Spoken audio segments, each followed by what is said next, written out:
বহু আশ্বাস আমরা দেখেছি, বহু রাষ্ট্রপ্রধান বহু প্রত্যাশা দেখিয়েছে, গাজাবাসীরা মুক্তি পায় নাই। গাজাবাসীরা দিন শেষে আবারও নিহত হয়েছে, শহীদ হয়েছে, আবার টর্চারের মুখোমুখি হয়েছে, দিন শেষে কর্নার হয়েছে। এখন যে ক্রিটিক্যাল মুহূর্তের মুখোমুখি হয়েছে গাজাবাসী, কোনো ধরনের সহযোগিতা পাচ্ছে না। ইতিপূর্বে আমরা এত ক্রিটিক্যাল পরিস্থিতি দেখি নাই।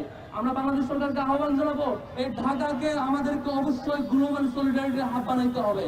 ঢাকা থেকে পৃথিবীর যেখানেই কোনো মজলুম থাকুক না কেন, যেখানে কোনো টর্চারের ঘটনা ঘটুক না কেন, এই ঢাকা যাতে আমাদের সলিডারিটির হাব হয়। আমরা দেখেছি সদ্য কয়েকদিন আগে বাংলাদেশের একটি আমাদের প্রাইভেট ইউনিভার্সিটিতে ৩০০ শতাধিক ফিলিস্তিনি নাগরিককে আসবার কথা ছিল স্টুডেন্ট হিসাবে, সেটি ডিপ্লোম্যাটিক বিভিন্ন কারণে সেটি ক্যান্সেল করা হয়েছে, সেটাও আমরা নিন্দা জানাচ্ছি।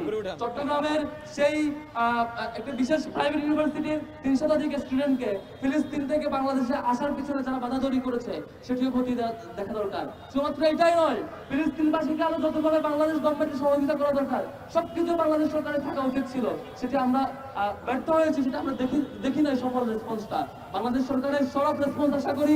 এবং আপনারা দেখেছেন কয়েকদিন আগে, বেশ কয়েক মাস ধরে ইসরায়েল সে আগ্রাসন ফিলিস্তিন কিংবা গাজার মধ্যে সীমাবদ্ধ রাখে নাই, সেটা আশপাশের 7টা দেশে আক্রমণ করেছে, লেবানন থেকে শুরু করে কাতার পর্যন্ত সব জায়গায় আক্রমণ করেছে। এই আগ্রাসন একটি গ্লোবাল আগ্রাসন, এটা শুধুমাত্র গাজার মধ্যে সীমাবদ্ধ থেকেছে বলে মনে করার কোনো কারণ নাই।